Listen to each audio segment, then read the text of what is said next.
Hey y'all, what's up? What's up? It's your girl. Hey, MJ's Nia. Welcome to the channel. So yes, I wanted to talk about the homeless issue. This is a big issue that's been going on these past couple of years. Well, it's been going on forever, but it got worse after 2020. Um, yeah, it's just getting worse. I'm gonna show you a video first, but I'm gonna use California homeless situation more than ever than other states. I'm gonna use it as an example, but I'm gonna play this video for you. The homeless crisis in America is worsening again. The COVID pandemic caused a surge in housing costs and a rise in unemployment, leaving nearly 600,000 Americans unhoused in 2020. We have to shut down a piece of our own humanity to be able to walk past another human being that is in such difficult situation. And being homeless, your days anywhere spent from where I'm going to lay my head at tonight, where I'm going to get my next bite of food from. And what people don't typically realize when they walk past a person who's homeless is that this person is costing taxpayers a lot of money. Cities across America are spending more than ever to combat the crisis. In 2019, New York spent a record-breaking $3 billion to support its homeless population. California is also expected to break its record, allocating $4.8 billion of its budget to the same issue over the next 2 years. And areas like that just don't seem to be getting any better, despite the fact that every politician claims that this is a top priority of theirs and the budgets keep going up. Overall, homelessness in America has only improved 10% compared to 2007. It's even worse for certain subgroups such as individual homelessness, which dropped only 1% in the same period. On the contrary, 2020 saw a 30% increase in the unsheltered homeless, erasing over half a decade of work since its dramatic rise in 2015. Right now, we're trending in the wrong direction. So the state of homelessness right now is pretty tenuous, and there are some small increases that are taking place across the board. So, how is the US addressing the homeless crisis, and can it ever be solved? Homelessness is known to prey on some of the most vulnerable populations in America. In 2020, 20% of those who were unhoused suffered from severe mental disorders, while 16% suffered from chronic substance abuse. In response, the US has long relied on a housing-ready approach to homelessness, where those who are unhoused had to meet specific requirements such as sobriety or completion of treatment in order to qualify for a home. That was until this man, Dr. Sam Sambaris, pioneered the Housing First initiative. At some point, myself and the people we were working with realized that really insisting that people change, get sober, take medication, get your life together in order to earn or be awarded housing was not working. It just, people were on the street, they couldn't stay sober, they were not interested in medication, they were interested in being somewhere safe and secure. The Housing First initiative follows two tenets. First, the most effective solution to homelessness is permanent housing.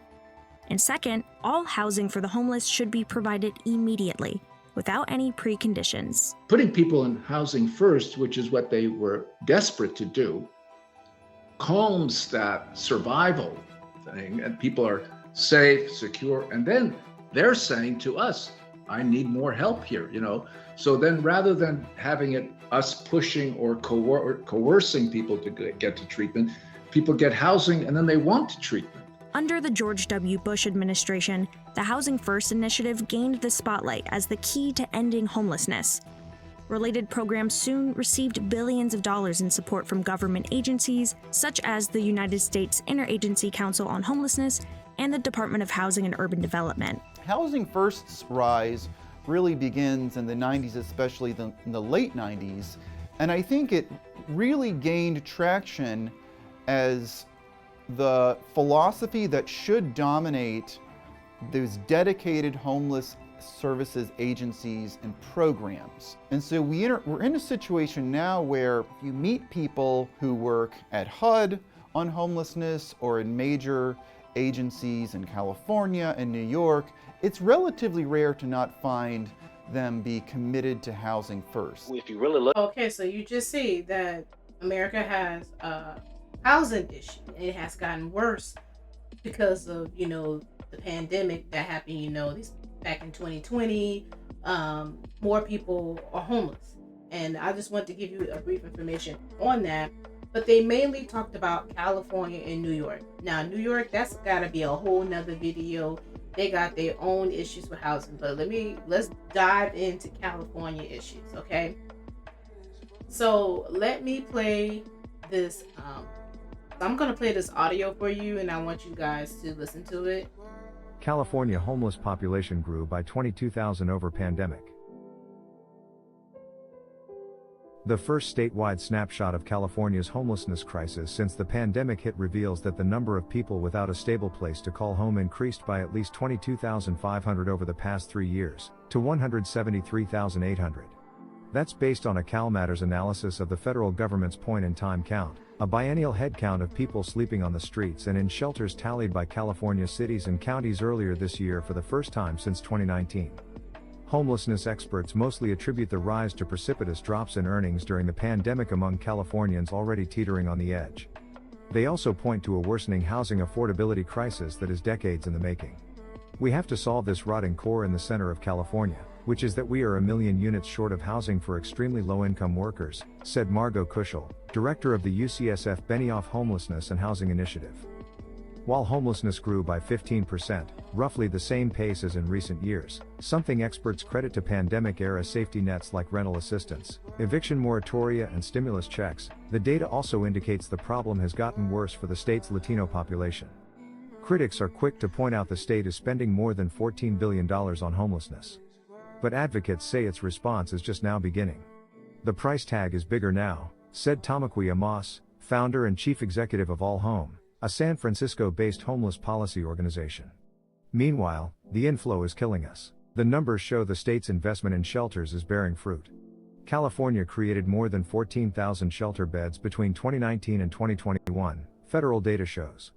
And local organizations reported this year the number of people staying in emergency and longer stay shelters ballooned by nearly the same amount, from 42,800 to 57,200 people, a 33% increase since 2019.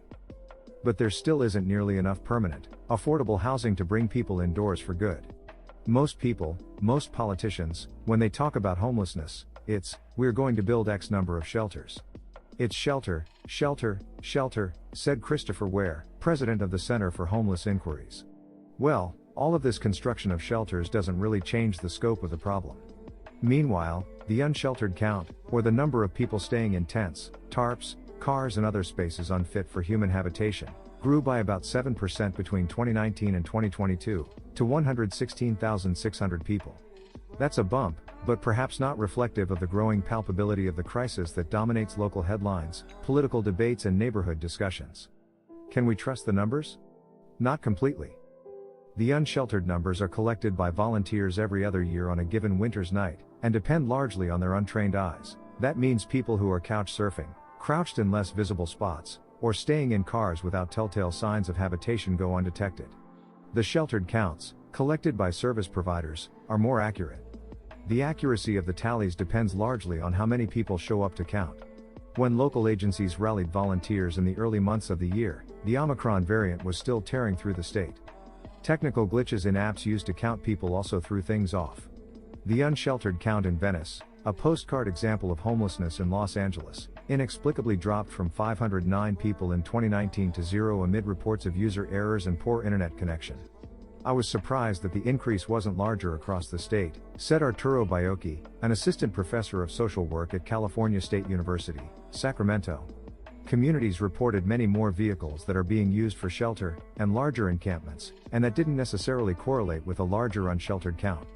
For me, I'm going to wait until 2023 before I feel pretty confident about what's going on across the state. Baiocchi, who helped conduct Sacramento's point-in-time count, documented a startling 67% jump, or an additional 3,700 people experiencing homelessness in the city and county since 2019. While far from perfect, the count offers the only statewide look at unsheltered homelessness in California, particularly among people who aren't enrolled in services and therefore overlooked by their tracking metrics. The federal government also takes it seriously. The numbers help determine how much funding flows where. The feds expect to release their report on the national tally to Congress in early to mid-December, which gives them time to iron out the kinks presented by the mishmash of local methodologies. The Department of Housing and Urban Development and the State Housing Department declined to comment on the data, citing pending final results. Latino homelessness on the rise. More detailed local reports reveal a troubling trend. While Black people continue to be overrepresented on the street, more and more Latinos are falling into homelessness. The city and county of Los Angeles, for example, saw its total homeless population rise by 4% from 2020 to 69,000 people, an increase of 2,700 people. But its homeless Latino population spiked by 26%, or nearly 6,000 folks. Los Angeles is home to 40% of the state's homeless population and is seen by experts as a bellwether for homelessness in the state. Latinos were long on the economic brink before being disproportionately sickened, killed and economically devastated by the pandemic, said Melissa Chinchilla, health services specialist and associate investigator at the UCLA Latino Policy and Politics Institute.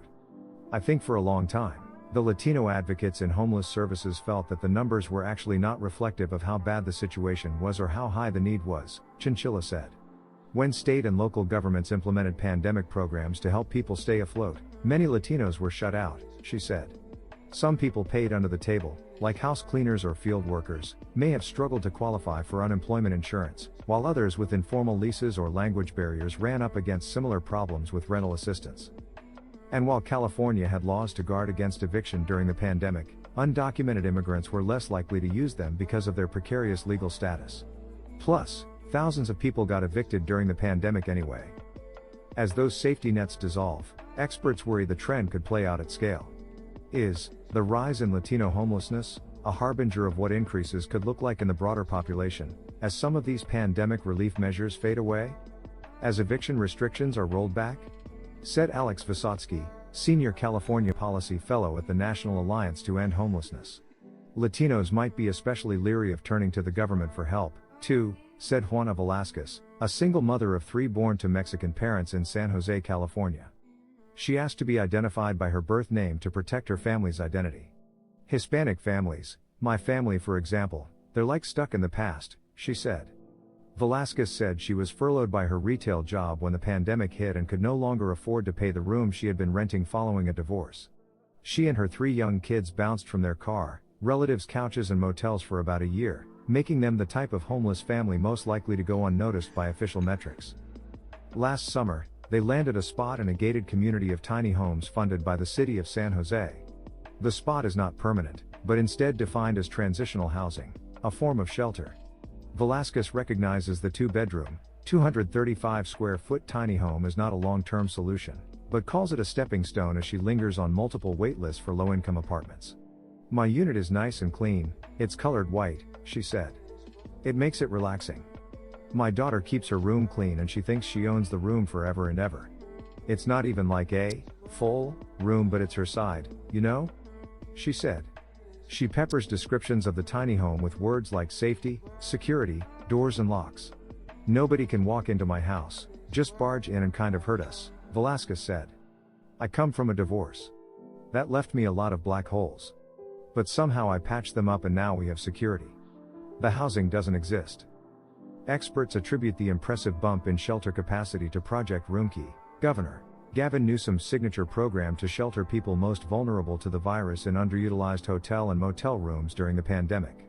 The state secured more than 16,000 rooms at the program's height in August 2020, which has dwindled to about 5,000 beds, according to the State Department of Social Services. The governor deserves a lot of credit, said Ware, from the Center for Homeless Inquiries. They mobilized. The problem is that that's over.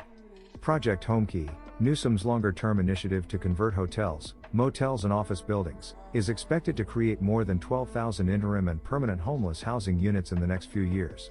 Shauna Funderburk, who goes by her middle name, Sunshine, stayed in a Project Roomkey unit in Sacramento when the count was carried out in February. But after they shut down her motel this spring, the 52-year-old woman who has been homeless for more than 11 years went back to the street. The protocol is to get us into a shelter and then I guess somebody picks up the ball from there, and then they help you get housing, or something, she said. It just seems like we're being thrown into shelters and then forgotten. About a fifth, or 12,000 of more than 55,000 people who left Project Roomkey, graduated to permanent housing, while about 9,000 people returned to the street, according to the State Department of Social Services. The majority of participants moved to either congregate shelter, temporary housing, institutions, or unknown destinations. Funderburk is now staying in what the city refers to as safe grounds, city-sanctioned camps where people get meals, security and services, like mental health counseling. Her tent is lined up against a chain-link fence, which makes her feel like a zoo exhibit as she brushes her teeth in the morning. "I'm sure it's not good for the folks that have to drive by and see that, and it's not exactly comforting for us either," she said. But the caseworkers, her Jiminy Crickets, keep her motivated to treat her PTSD and other health issues and search for housing. Funderburk hopes she can eventually move into an apartment, mainly so she can help other people get indoors. That dream remains elusive. It's multiple-year waitlists. It's having a voucher and you can't find a place and you have to file extensions, said Kaylee Rasulis, a local social worker who works with Funderburk. It's deposits that are just so high. The housing doesn't exist. That prolongs how long people have to be out here. So I wanted you guys to see what the safe ground is. I want you to see what the local residents who live around this area, how they think about it. And I want you to see the video for yourself. And you can come up with your own comment down below about this video. Well, here it is behind me, a row of tents here. City officials say that the Safe Ground site will open for the unhoused tomorrow, less than a week after the plans were announced to the public. This temporary solution, drawing a heated debate, is charging forward. Out to enjoy a sunny Sunday afternoon, Julia B. was forced to make a U-turn. Miller Park's gate locked as 60 tents, porta potties, and fences are set up, ready to welcome unhoused individuals at the city's newest temporary safe ground site. We need a spot for them. I mean, they're people, they're humans, they gotta live, but we want to live too. We want to chill. Many in the lowrider community wanted to have a last ride at the marina before the site opened. For Rudy and his partner, they wanted to see how he could help the unhoused. To welcome them to this area or something. So we thought we'd bring the whole school out for a ride. Other visitors, though, say they're disappointed. I don't feel right, this is a public park, it's supposed to be open, The city purchased 102 acres in South Sacramento for a car camping site and eventual affordable housing, and invested $23.9 million for 92 units of supportive housing at the Best Western Sutter Hotel downtown to do that. In a fiery meeting Saturday, Councilmember Katie Valenzuela said the safe ground option was the only solution for now. We need to find these interim steps, and I know it's not perfect. The Safe Ground program has been effective, according to city officials. They say since starting last summer, it helped transition 200 chronically homeless people into stable housing. The first and largest site was in the parking lot along W and X streets around Highway 50. But neighbors say the spillover effects did more harm than good to that area near Southside Park. Maxine, who only shared her first name, said she wanted to protest the Miller Park move, but was locked out. I was always for the homeless people, but not for losing parks. They're blocking me. I don't want them here. I want them in some other place. Valenzuela estimates the site will be operating for about 6 months. A lot of those people are very unfortunate to be in the streets, and hopefully this is a step in the right direction. Now look, no one believes the Safe Ground site is the end-all be-all answer to solve the homelessness crisis, not the city nor homeless advocates who are really calling for more affordable housing and services. Those who do support this say, though, that they believe it is a stepping stone to more permanent solutions. So yeah, I just want y'all to hear that before I go back to the original video, what a safe ground was. I had need to see it myself. But this is why the woman who was sent to this safe ground, this is why she didn't like it. Said she felt like a caged animal. As you can see, they got all the fences around them, and the residents there, they don't like it. So unfortunately, this is the solution that they came up with. So back to the original video. Okay, so let me say this. I want to bring this out. It brought up that people were living in cars. I'm gonna be honest with you. I saw that before I moved to Florida. I saw that in Kansas a lot. When I first moved to Kansas, I didn't see a whole lot of homeless people. It was some, but when we moved to, before we moved to Florida, we moved here in 2021.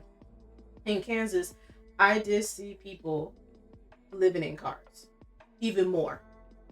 So that I did see, that is a problem. I noticed that more people are living in their cars, but we're gonna get to that as to what is going on? Why is this happening? Well, we already heard a little bit as to why it's happening. It's because of 2020. Things got worse for a lot of people. So according to this article, it's like, I think it's called Political, whatever. The 50 rising homeless is tearing California cities apart. Democrats are under pressure to fix the state's most persistent problem, or at least move it out of sight. So as you can see, people is on the beach in the tents. So I'll just give you an idea. This was like January 29, 2021. I just want to give you an idea of what people are seeing and why people are upset. They're trying to figure out how to solve this issue, but there's more tents and more people living in cars.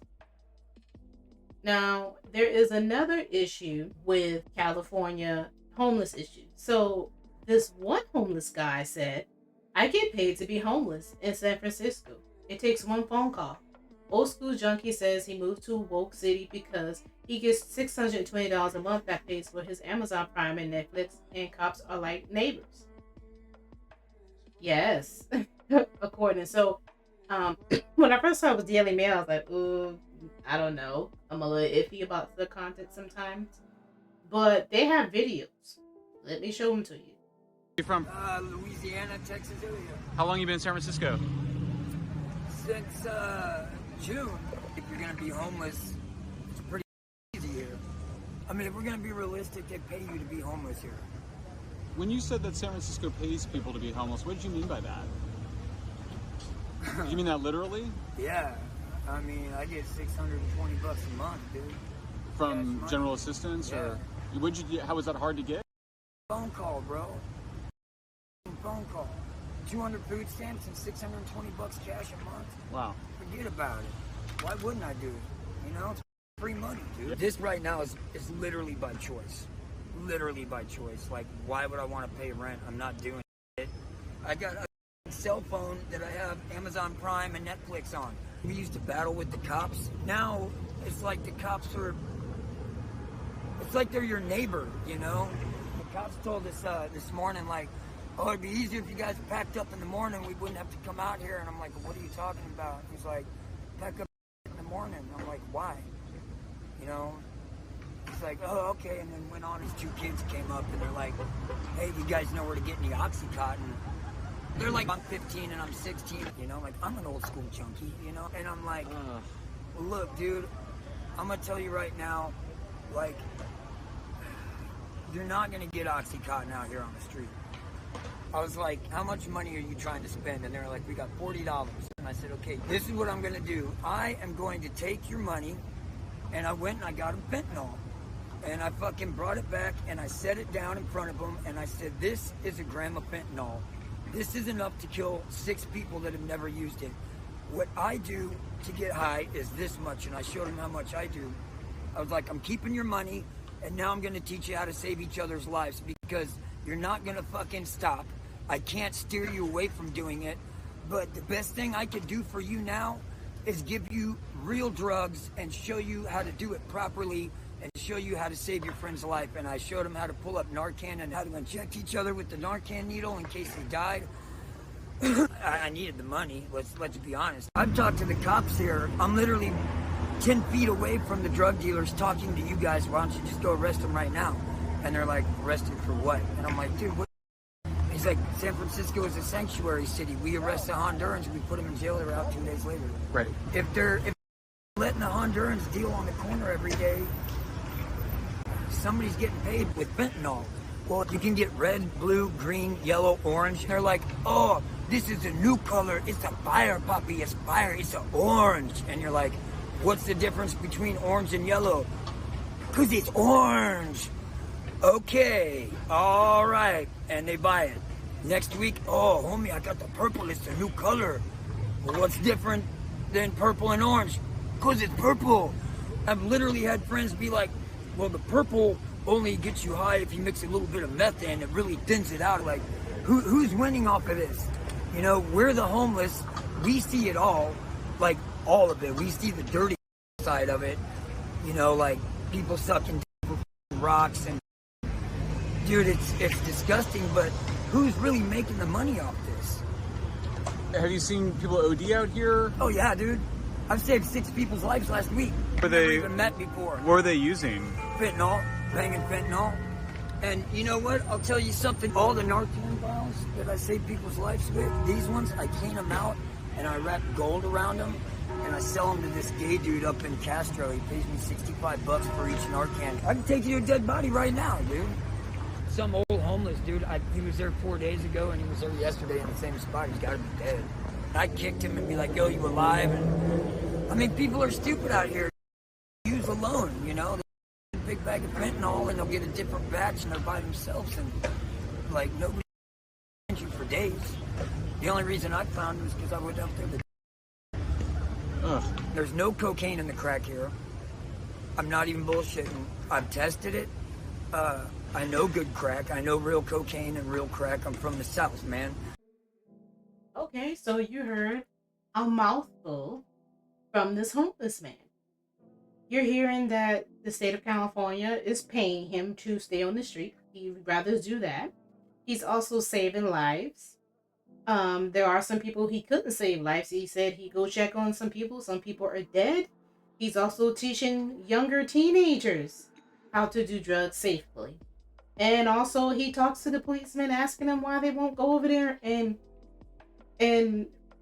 you're finding out that he tells the policeman that that's a drug dealer. Policemen don't even do anything. That's a mouthful. And that's a lot from a homeless guy. I had to share that with you guys. There's some more I want to share with you on this page.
So basically that was like a drone that went in the sky, and it basically showed you all these homeless people just pile up there in that little area.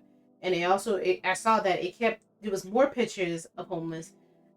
Let me tell you something. California always had a homeless issue. It's just got worse. It's gotten worse. It's always been bad, but it got worse. I'm not gonna get too much into it because I don't want to upset some of y'all political people out here, because a lot of y'all are so strict on political. I'm not team nobody. Okay, I already said this about celebrities. I'm the same way when it comes to politicians. Okay.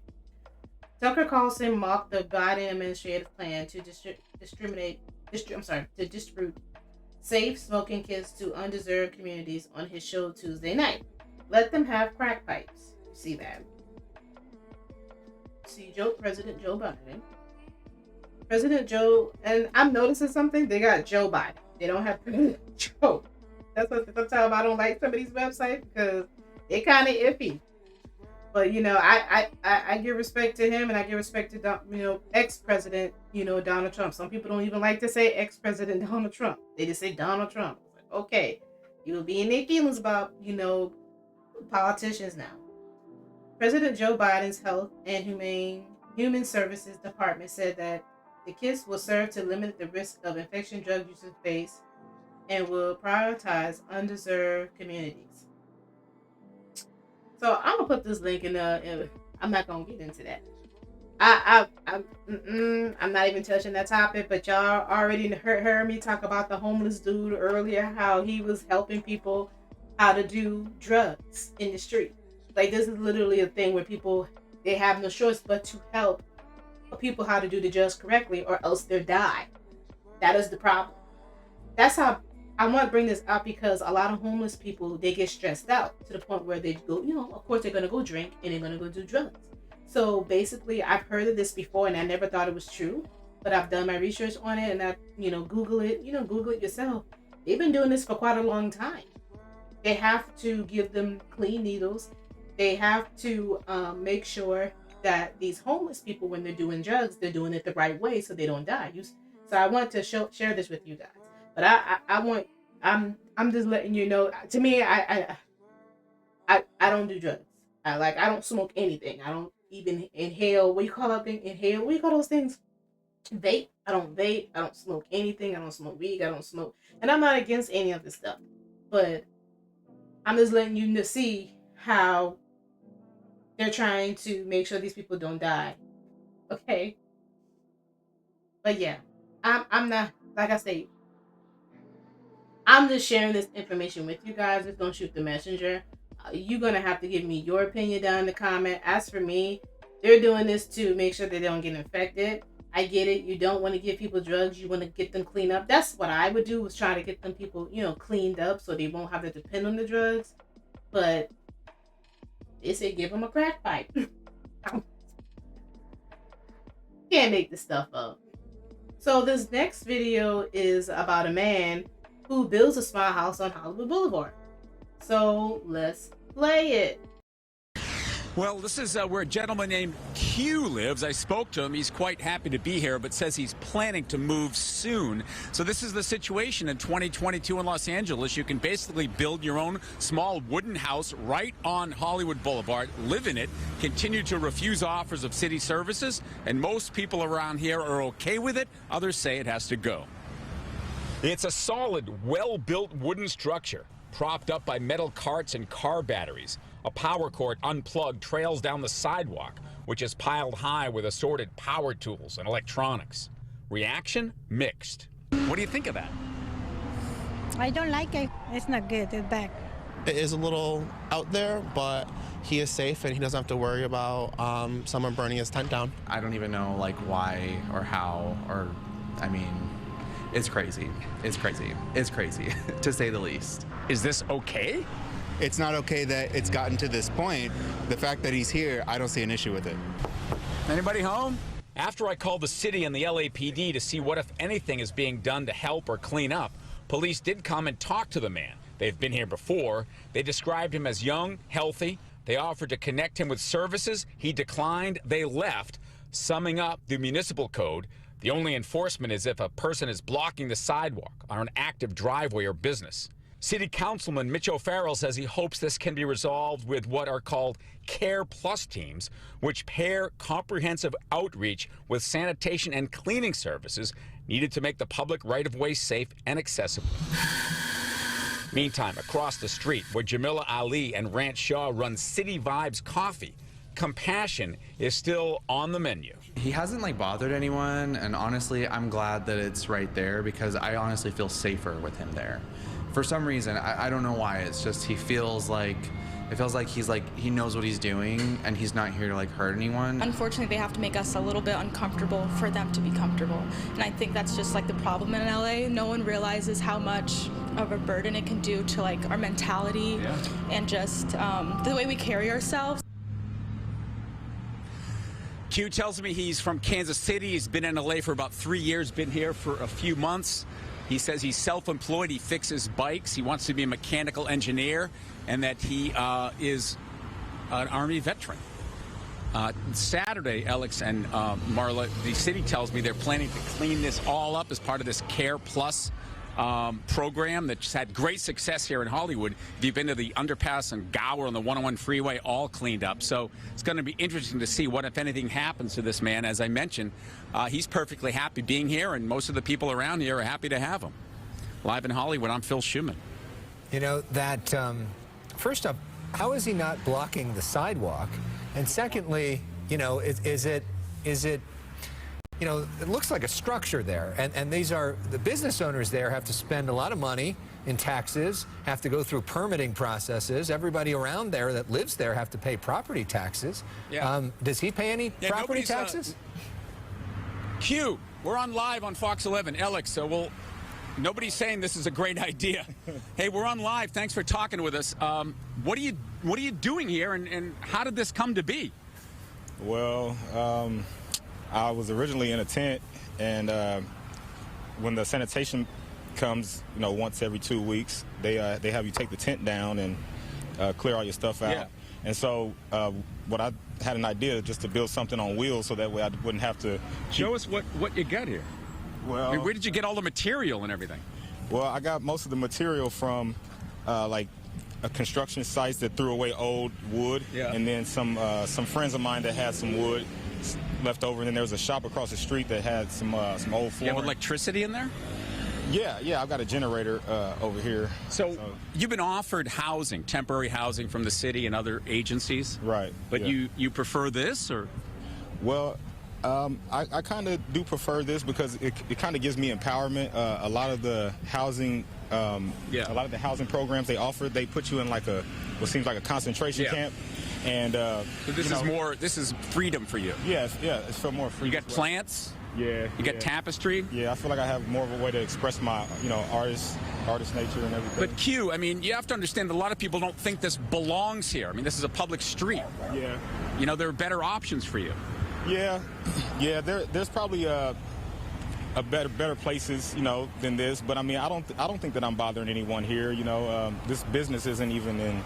Yeah, it's an empty building. So is he taking the power from the city? I try to keep the because he doesn't get a power bill clean, and I sell bikes and I make motorbikes and electric scooters and stuff like that. I've fixed several people that live in the neighborhood. I fixed their scooters and stuff like that. So are you happy? Yeah, I feel good, man. I feel good. I feel like I'm kind of being an example for people that's in my situation, letting them know that just because you are living on the streets doesn't mean that you have to just let go, give everything up. Where do you get food and use the bathroom and stuff? Well, I go to local stores and while I'm out. Let's walk this way. Yeah. Hey, Phil. While I'm out and out. I'm listening.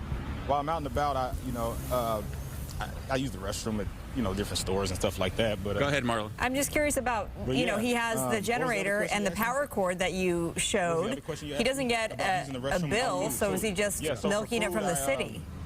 I sell bikes and. Yeah, no, he's not. No, he's not connected to the city. No, this is a generator with. Can we peek inside or no? Okay. I'd rather not, man. Yeah, because I don't have it cleaned up, and then it's not finished. So people around here seem to like you. Yeah. You're a super friendly guy. Yeah. But there's other people that are watching this saying this is ridiculous. Right. Well, I mean, I don't know, where they're coming from, or why they believe what they believe. But there was a fire around the corner right here. One of the guys' tents caught on fire, and so that probably puts a nasty stain on it. All right.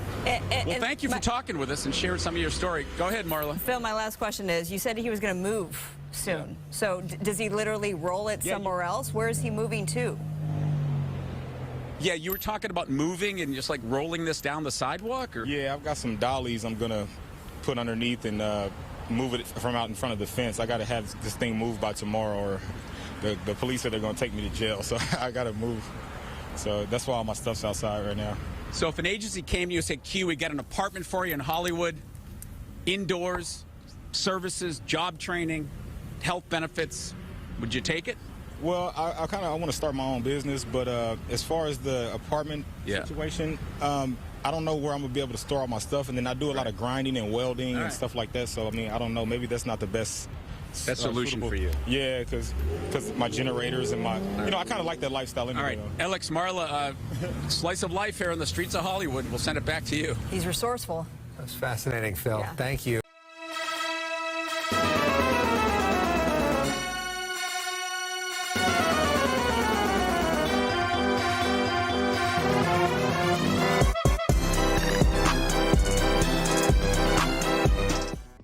Yo, the cap clownery is real right now. The clownery is real. I'm not talking about the homeless man. I'm talking about the two people who's the two anchormen, or whatever you want to call them, anchorman and anchorwoman, who's back there. They're upset that he's smart, that he knows how to build his own shelter.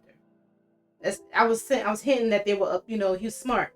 I wouldn't build my home. I wouldn't build a small house right there. I probably would have built it in an open area away from people. But I think that's smart. I'm beginning to see more people are building their homes.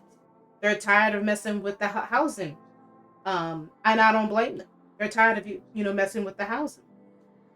But yeah, the clownery is real with them two anchors. I'm just saying that. I'm just putting that out there.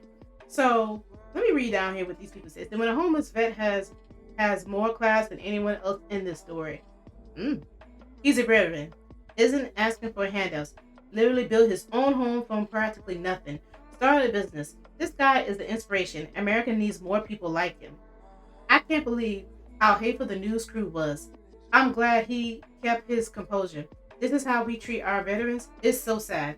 I hope he succeeds with his future plans.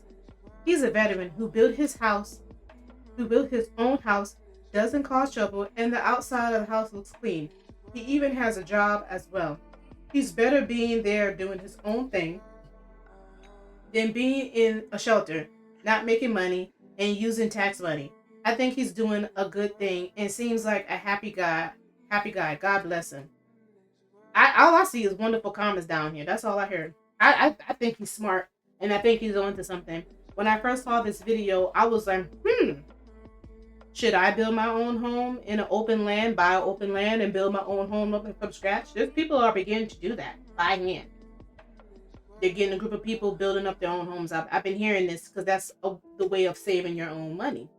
And then she kept saying, "Is he using the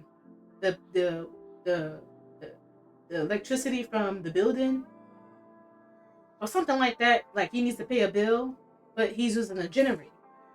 I mean, and then another thing too was he's from Kansas, and I want to bring this out as a side rant. Now, I don't know if I mentioned this before. I probably did on this channel, but Washburn, I used to go to Washburn University when I was in Kansas, up to the point till my mom passed away, I stopped with it. But when I was going there, I was going there for mass media, and I was going in underneath film and video. One of the things that was told to me was, oh, you should they were telling us to go to Hollywood. And I noticed that he came from Kansas, and it's kind of weird because that's where a lot of people go to from Kansas. They go to California. Now, do you see where he's at? He's homeless. You don't know what happened to him, but he's homeless, but he still has a job and whatnot. So I thought that was kind of interesting because in Washburn University, that's all they do to the mass media students. They try to tell them to go to California, where California already has a whole bunch of people that's homeless from other states. I want to bring that out to you guys. Now, I want to also bring this out too. Another issue with the homeless man is arrested, charged with murder of a woman in Corona. That was back in 2022. So there was a lot of things that was going on where the homeless people were attacking people. Which you just see that there are good homeless people, but there are also some bad ones. For that report, Rick, appreciate it. A former Olympic volleyball player claims that she was violently attacked by a homeless man in downtown. Kim Glass says that she was leaving lunch with a friend on Saturday when a man ran up to her out of nowhere and then attacked. She says some good Samaritans came to her aid and restrained that man until police arrived. In the picture posted to social media, one of the eyes is swollen shut. She says she suffered a fractured cheek and needed several stitches. 2008 silver medalist wants her fans to know that she is doing okay. LAPD has yet to comment. Well, developing news now. 2 men charged in connection. A homeless man dumped a bucket of stuff on your head. A bucket of his diarrhea. I didn't want it to be in my mouth, but it was running down my eyes. It's so traumatic. Sorry. Heidi Van Tassel was walking to her car near Hollywood's Walk of Fame when, according to police and court records, a transient with schizophrenia and psychotic disorders dumped feces all over her. A bucket of his diarrhea. It was liquid, hot liquid. I was soaked, and I couldn't see it was coming off of my eyelashes. into my eyes. Paramedics rushed her to the hospital, and she now needs to be tested for infectious diseases every 3 months. It's something I won't ever forget. It was disgusting, and it changed my life. Heidi Van Tassel says she's experiencing PTSD from that attack 7 months ago. It's changed the way I feel walking on the street. Court records show her attacker was charged with battery and taken to jail. He doesn't need jail time, he needs mental health care. I have empathy for him because he needs help. Heidi's attacker was found mentally incompetent to stand trial, and prosecutors tell the I-Team he's now back on the streets. I'll never, ever forget his face. High-ranking Bishop David O'Connell was gunned down inside. Could not continue the, and I started crying, and I could not continue the conversation. Panise Kasarian was notified by the district attorney's office following the release of the man shown in this surveillance video as he tries to enter her apartment building over the weekend. She falls to the ground as she struggles with him. He continues to grab her. She finally crawls inside. It ends as she and the person at the front desk try to keep him out. The man, identified by police as Austin James Vincent, was arrested and charged with battery, false imprisonment, and second-degree robbery. He appeared in court for the first time yesterday. Here's what the DA's office told us. Prosecutors expressed concerns about his release. Ultimately, the court released him on assertive case management. Vincent walked away even after the judge read the police report, the public safety assessment, and yes, watched the video. The judge has seen the video. She still thinks that this man is okay to be on the streets. Instead, the judge ordered Vincent enrolled in a program with assertive case management, which falls under the jurisdiction of the San Francisco Pretrial Diversion Project. David Moroff is the CEO. We provide information. Okay. And that information concluded that he should not be released. Correct. A criminal was released. He's free. I'm not. I'm imprisoned in my own house. Meanwhile, Vincent has been ordered by the judge to stay away from the victim. This case is not over. He will be back in court on September 12th for a pretrial hearing. All parties hoping he will show up. So here's another one. California woman recalls attack rape by homeless man released from jail hours later. I keep hearing this. All of these people who got attacked, they all had mental issues. Can somebody please clarify? Is California taking care of their mentally ill people? Are they getting them the help, or are they just putting them on the street? I talked about this with Kansas, where Kansas does absolutely nothing to their mentally ill people. They don't try to get them off the street or whatever. They just let them roam about. It sounds like California is doing the same thing. They're letting them roam about. They don't really have no law to protect the mentally ill people where they can get them housing. Well, you already see about the housing situation. It's a long list, and they're still on the street. So I just want to, you see how it's all connecting? You see how everything's connecting? So you see that there are some homeless people who are good. Then you have some homeless people that are bad, that has mental issues, that can't get no type of help. Somebody please tell me in the comments, is there some type of program that California has for their mentally ill people? I just want to know. Now, I'm going to just read a little bit of this. It says, using the most recent data available, mental health in California waiting for care providers, and an overview of mental health statewide, disease. I almost said that word. I don't leave that out. But the S rates, supply and use, self-harm, supply and use of treatment providers, and mental health and criminal justice system. The report also highlights available data on quality of care and mental health care spending. So this is what they see. This is like in 2019 of children by income and adults with serious mental illness. I just want you guys to see that. I'm gonna put this down in the description so you can see it for yourself. How they're trying. I guess they are trying to figure out ways to fix their mentally ill citizens over there.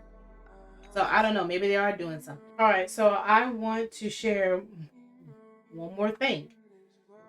Did y'all know that there are landlords at apartments that are not taking vouchers anymore for Section 8 housing? Income families really struggling right now to find affordable housing as rent prices continue to skyrocket across the entire state. Some have Section 8 housing vouchers to help cover the cost of getting a place to live, but it's not enough. News 5's Mayo Davison is live tonight to explain the impacts it's having on one local family. She'll also tell us about what housing officials are doing to help. Mayo. The city of Colorado Springs tells me that housing vouchers aren't going as far as they used to, and it's because of rising rent prices. And it has them concerned that it's putting a strain on working and low-income families. Front and back of any resource I could find. Judith Miskell and her partner Penny Gilland are scrambling to find a new home after getting priced out of their current one. We're trying to look for a place on this voucher, and we've got prospective landlords thinking the voucher is no good, or that people on these vouchers are less than desirable. It's not the only problem facing the couple who are taking care of their granddaughters, one of which is mentally disabled. We found out that someone was claiming unemployment in my name, and then we found some suspicious things on my credit. Between poor credit and landlords, Miskell says it's nearly impossible to find a home, especially in this rental market. In our area, our algorithm for a 3-bedroom home or apartment is set to $15.95. Most of the homes in this area are set above that. The Colorado Office of Rental Assistance says each individual public housing authority has a limit on how much money each family can receive. It could go high, as high as possible. And in some communities, particularly the metro area, we're not going to be able to reach those market rents. She says a new law prohibits landlords from refusing to rent to voucher holders. We refer any tenant that says they told me no Section 8, their Craigslist ad said no Section 8, that's a big no-no. We refer them to report it to the Civil Rights Division, the Colorado Civil Rights Division, because they're sort of spearheading that bill. In a statement, a spokesperson for the United States Department of Housing and Urban Development says the demand for housing assistance often exceeds the resources available to them. And that's why they've supported President Biden's Build Back Better framework plan that would put more money into the pot. There need to be more provisions to make this more accessible, to work better for people who are trying to find a home. The Colorado Springs Housing Authority says their Section 8 program is seriously underfunded by HUD, but they've been working with several developers and community agencies to increase the number of affordable houses. In Colorado Springs, Mayo Davison, News 5. Mayo.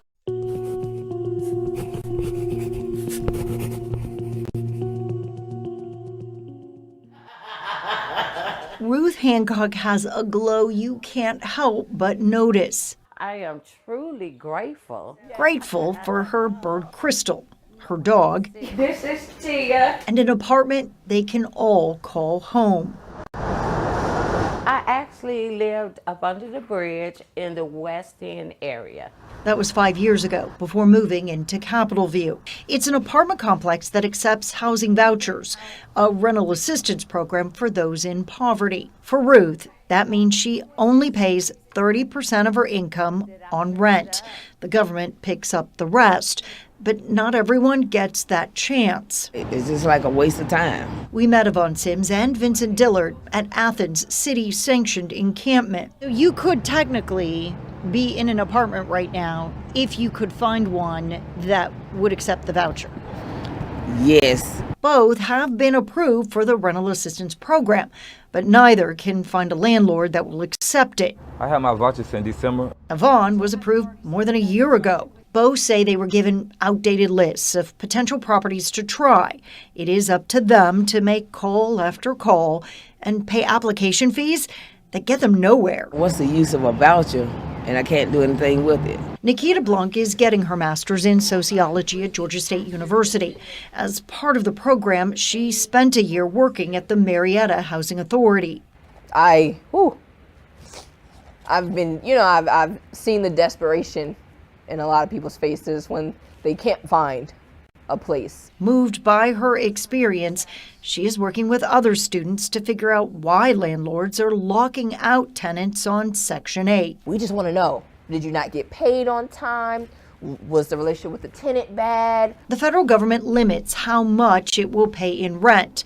Landlords are subject to housing authority inspections and must be willing to take rent payments from two sources, the tenant and the government.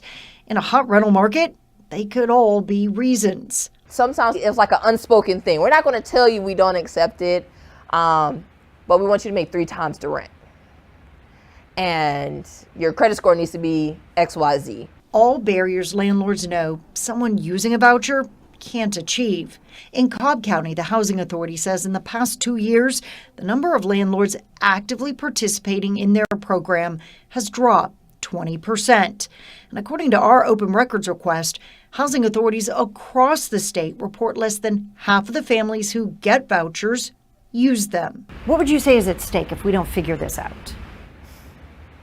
You're going to see a huge increase in homelessness, women, children, the elderly, our most vulnerable, shout out to cry, our most vulnerable populations will be suffering. Ruth still goes out to the bridge where she once lived, but now it's to pass out food and offer hope. When you are on the street, I believe that we get comfortable. It becomes home, and you forget about the relaxation that you maybe could have, like sleeping in a regular bed. That's why Ruth says if the community wants to help the homeless, it must find ways to get more places like Capitol View, places willing to take those on rental assistance.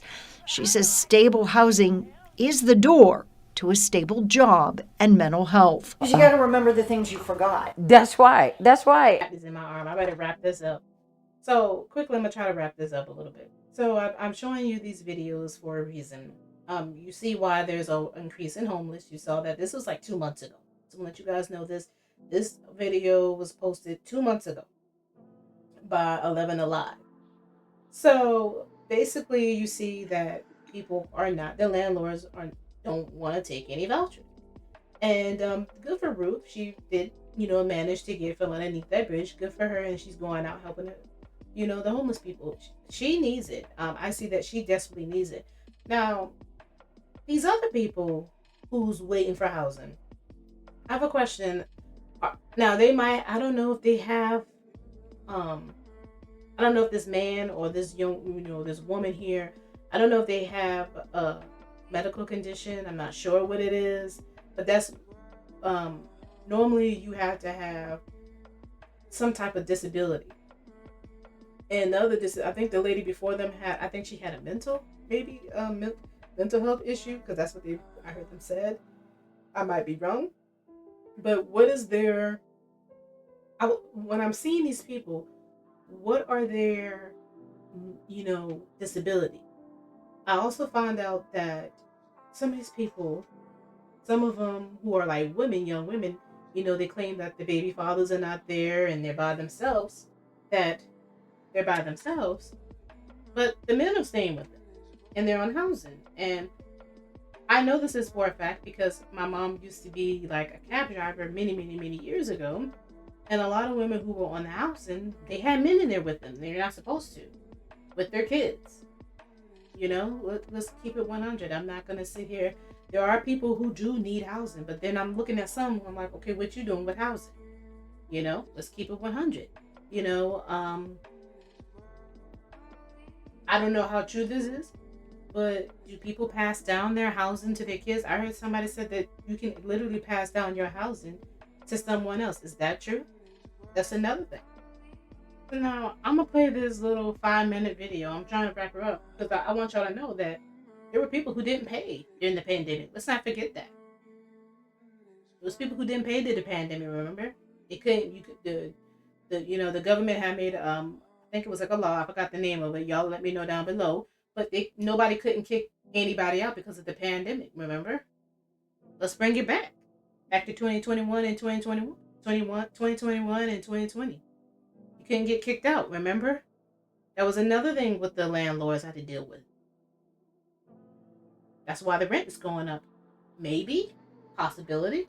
Let me play this article for you real quick. Many people throughout the pandemic have not been paying rent. That's due to eviction moratoriums that were in place, so landlords could not throw people out for not paying rent. And now some of those landlords are finding out, even though Congress approved billions of dollars for rental assistance money, they cannot get any of that money back. NPR's Chris Arnold reports. About 10 years ago, Nitin Bajaj and his wife were starting a family and looking to buy a house. They had immigrated from Mumbai, India to Los Angeles. Money was tight, but luckily he found the perfect place. It had a lot of deferred maintenance. The garage doors were busted in. Okay, it was a fixer-upper. There was an abandoned van in the yard. Also, it wasn't a regular house. It was a small building with 4 apartments. So the couple could live in one and rent out the other apartments to help pay the mortgage. His wife, Nimisha Lotia, was a bit skeptical. I was like, are you sure this is what we want to get in? And he was like, trust me on this. This is going to be good for us. And over the years, they've slowly turned it into a nice home, painted it, replaced all 42 of the windows. And just before the pandemic, they rented to 2 young women. We gave them a tour of the apartment, and they were really nice to talk to. Yeah, Yes. They were in their late 20s, and they had told us that they want to be a part of our family and stuff like that. But as soon as the pandemic hit, the new renters stopped paying the rent. Nimisha says the young women sent them an email saying that COVID had created a financial hardship and pointing out that the city had just imposed an eviction ban. No further explanation, no calls or nothing.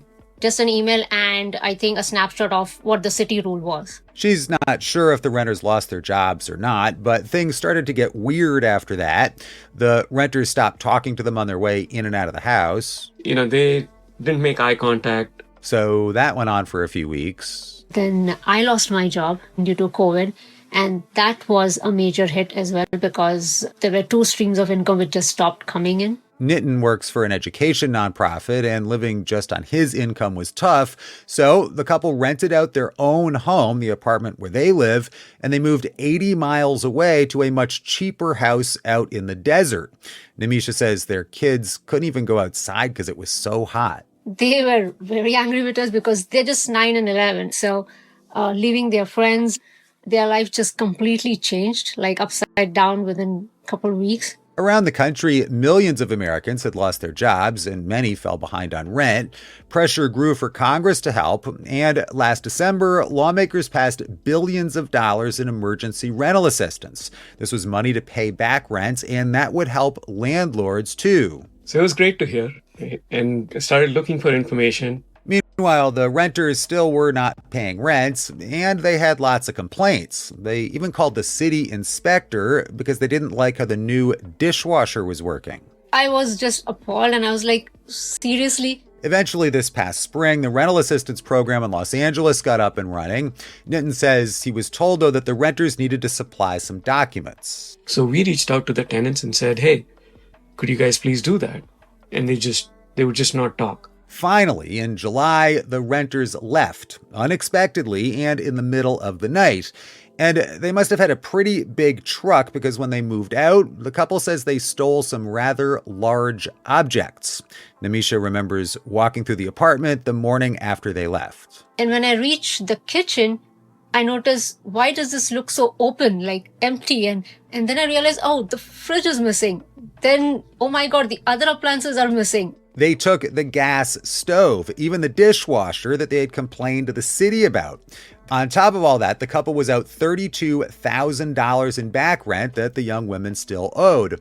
So they've been calling the city rental assistance program trying to get reimbursed for that. We spoke to 17 different agents, 2 supervisors. It was very frustrating to not get any kind of answer. Eventually, they were told that they couldn't get any help because for landlords to get paid, renters need to cooperate with the program. And across the country, that is the rule. Noel Andres Pollo is a deputy treasury secretary. He says allowing landlords to get help without the renters' cooperation, that's a difficult thing to do and still stay within the rules that Congress laid out. And right now, Congress is engaged in a process of looking at the original legislation and whether some updates can or should be made precisely around some of these issues that you're bringing up. Also, nobody wants landlords to just be able to evict lots of people and then go collect the back rent. But Congress or Treasury might soon come up with a workaround for landlords like Nitin and Namisha.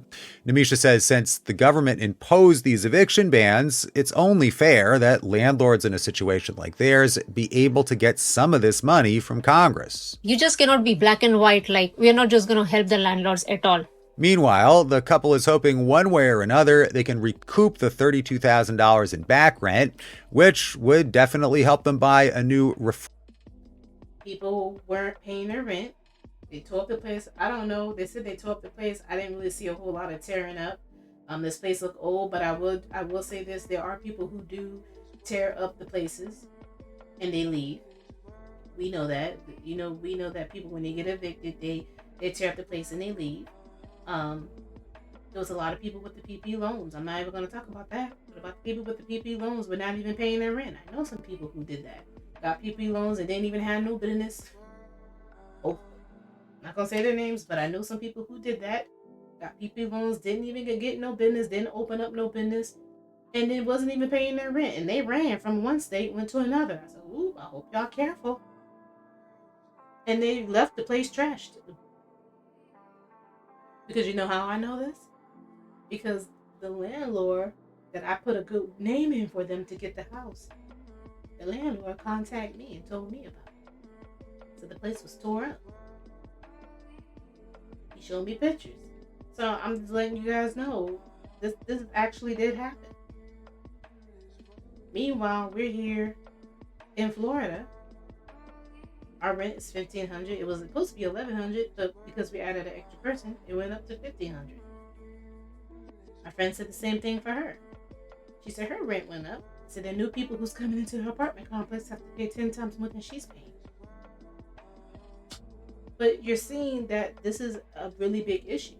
You got homeless people who are good, but they're getting paid by certain states to be homeless. We heard about that. And they're helping others how to do drugs safely on the streets while they're homeless because, they're stressed out. So they want to relieve the, the tension, the pain.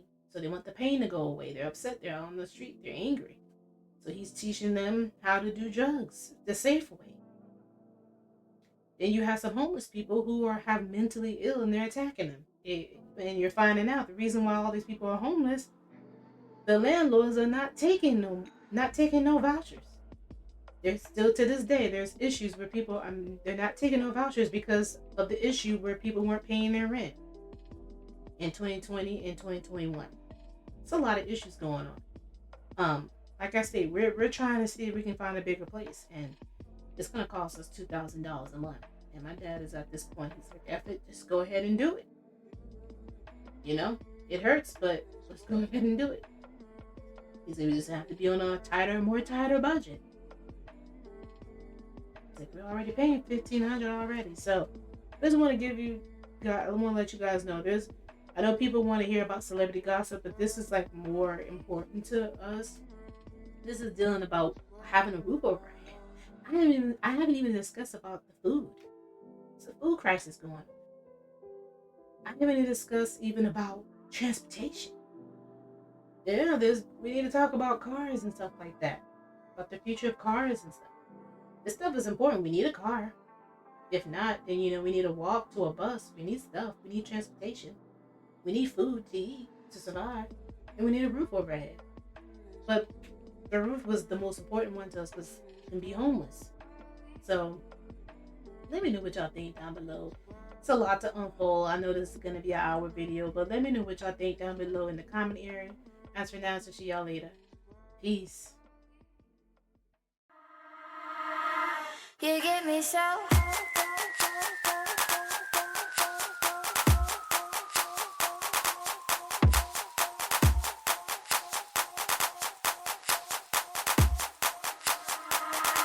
You get me so.